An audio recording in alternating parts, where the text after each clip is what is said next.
Այսուհետև զորացեք Տիրոջով ու նրա զորության ուժով եւ Աստծո սպառազինությամբ զգեստավորվեք,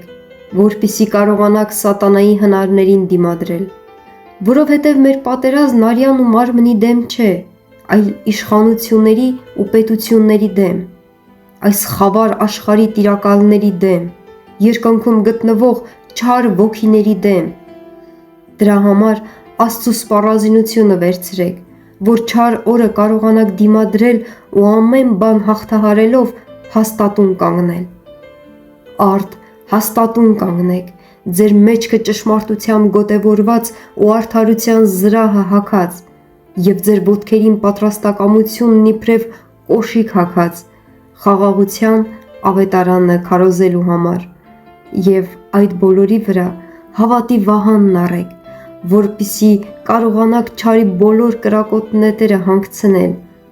առեք նաև փրկության սաղավարտը եւ հոգու սուրը, որ Աստծո խոսքն է։